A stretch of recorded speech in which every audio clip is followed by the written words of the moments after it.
I'm Lydia. Standing in the cold outside the Cedar Hollow Community Hall, I clutch the folder under my arm, filled with the truth that has finally been laid bare. The hall behind me is abuzz with a new kind of energy, the kind that comes after a long-held secret is revealed. I can still hear the chaos inside, the right questions being asked at last. But it wasn't always like this. 3 years ago, my life was a far cry from this moment of triumph. I was working doubles at the Rusty Spoon Diner, a small place in a town where everyone seemed to know everyone else's business. Every week, I hoped for a decent job offer, but each one would slip through my fingers like sand. My father, Victor Thompson, was a well-respected figure in our town of Millfield. He owned the local lumber yard and was on every community board. People trusted him, and his word was like gold.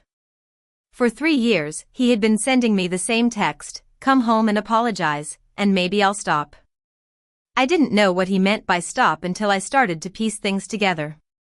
I used to be a legal assistant at a law firm in the neighboring town.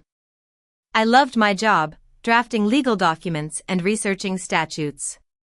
But one by one, job offers started to disappear. I kept a green accordion folder under my mattress, filled with every job application, rejection email, and offer letter.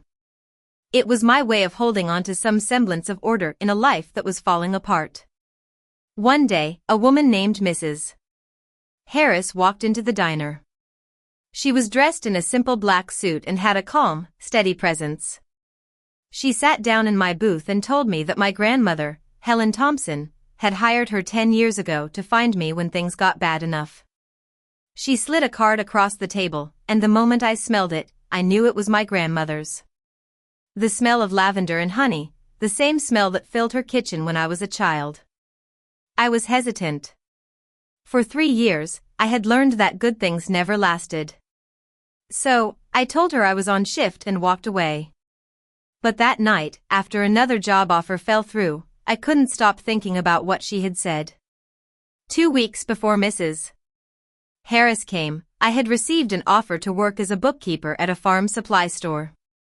It seemed like a real opportunity, with a steady paycheck and health insurance. I was so excited that I even bought a second-hand blazer for $5 at the local thrift store. But 4 days later, the manager called and said the position was no longer available. When I asked him why, he said a family member had reached out. That night, my father's text came again. This time, the word stop hit me like a ton of bricks. I realized that he was the one behind my job losses. I sat on the edge of my rented bed and did the math that no daughter wants to do. The man who had taught me to ride a bike was the same man who was ruining my life. I used to write long paragraphs to my father, explaining that I had never stolen anything, that I just wanted him to leave me alone.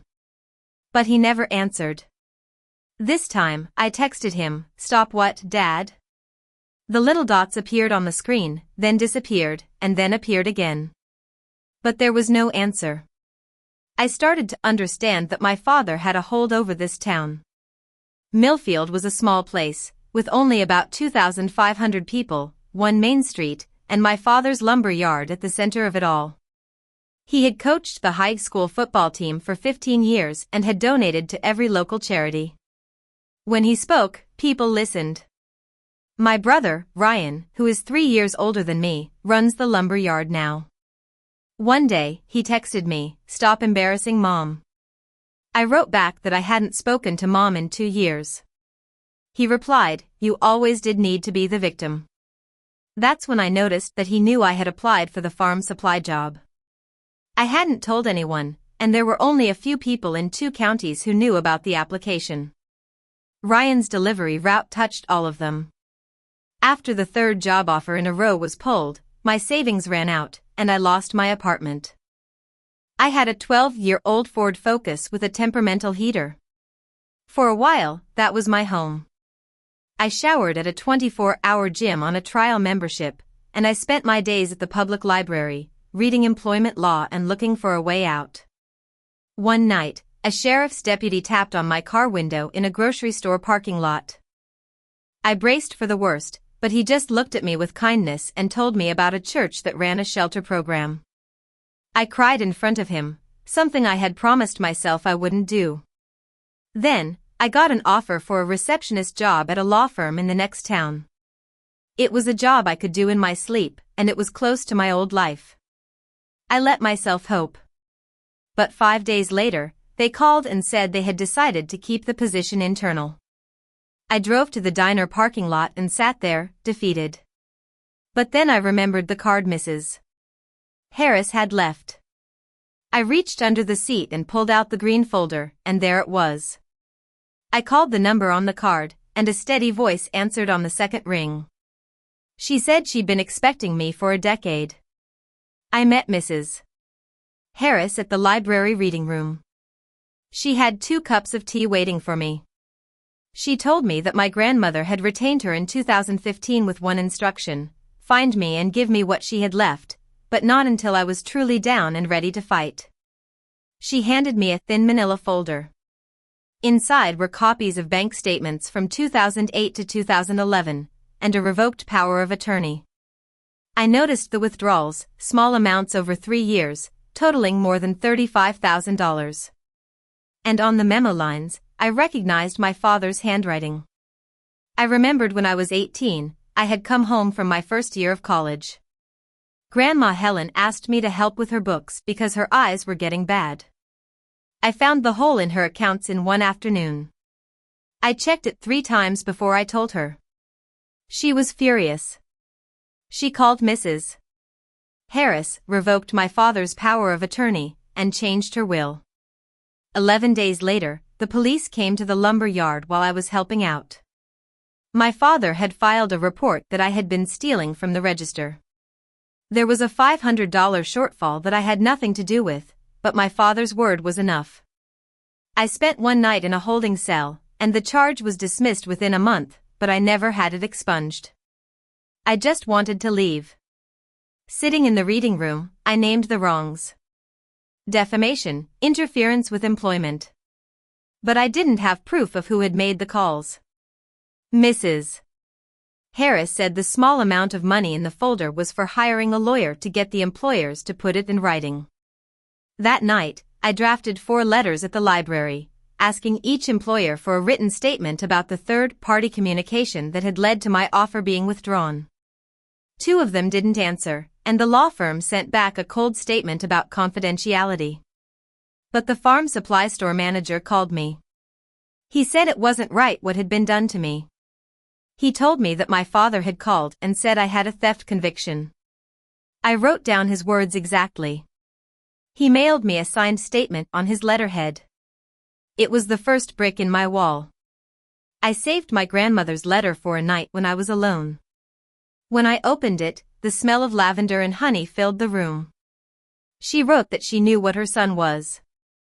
She had watched him lie and manipulate his whole life. She had left the money and the folder because paper outlasts a temper. And at the bottom, underlined, was the sentence: don't fight him loud. Fight him on paper. I used the money to hire a lawyer, Miss Allen. She was sharp and no nonsense. She read the folder and the farm supply store letter and laid out a plan. First, a demand letter to my father, ordering him to stop the false statements and retract them. If he ignored it, we'd file a lawsuit. Before the demand letter went out, my brother called me. He said, "Dad's not well, Lydia. You really want to be the daughter who puts him in the ground over a misunderstanding?" I noticed that he knew I had hired a lawyer. They were watching me closely. That night, my father's text came again. This time, I didn't answer. The next morning, Miss Allen's demand letter went out. 4 days later, the signed receipt came back. The town started to talk. My father had a new story. His daughter had lost it and was suing her sick father over a misunderstanding. It hurt, but I remembered my grandmother's words. My mother found me in a grocery store parking lot. She brought me a tin of my favorite cookies. She told me she had told my father to leave me alone when I was 18 and again 3 years ago. But she said I had to drop the lawsuit because he would lose everything. I looked at her and said, "You knew." She didn't answer. I took the cookies but didn't take the deal. The phone records came in a box from my father's phone carrier. I sat in Miss Allen's conference room and went through them myself.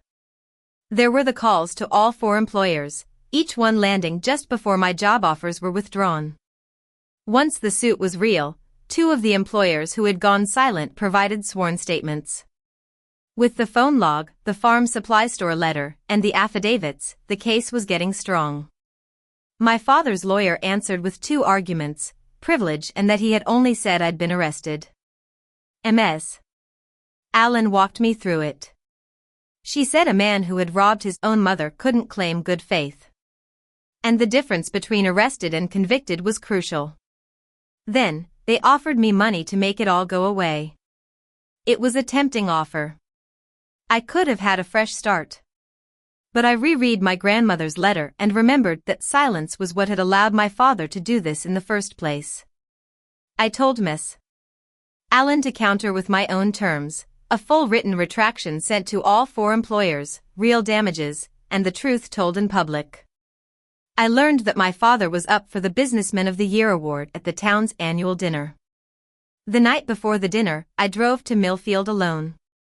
I parked across from the lumber yard and looked in through the dark glass. The bell over the door rang as someone left, the same bell that had measured my childhood. At the dinner, I sat in the back in my $5 blazer. My father took the stage. He started to talk about his family's troubles and how his daughter was a troubled young woman with a record. He said, "Everybody in Millfield knows who you are." That was my cue. I stood up, walked to the podium, and laid out the evidence. I showed the court disposition that said the charge had been dismissed, the phone record summary, and the sworn statements. My father came apart at the podium, shouting and raving. After that, the town's perception of him changed. The award was tabled, and the truth started to spread. The legal part ended with a settlement on my terms. My father signed a written retraction, paid damages, and agreed to stop contacting my employers. The dismissed charge was expunged. The farm supply store manager offered me the job back, but I declined. Ms. Allen's firm offered me a position as a legal assistant, and I took it. I rented a real apartment and finally had a place to call my own. My father texted me one last time, but I didn't open it. I blocked his number. My mother called me a month later, and I kept the conversation short and kind. I told her I was open to real conversation, but anything about the case had to go through my lawyer. I keep my grandmother's folder in the bottom drawer of my desk. It's a reminder that my worth is not defined by the story someone else tries to tell about me. It's the quiet record I've kept, the evidence of my truth, that has finally set me free.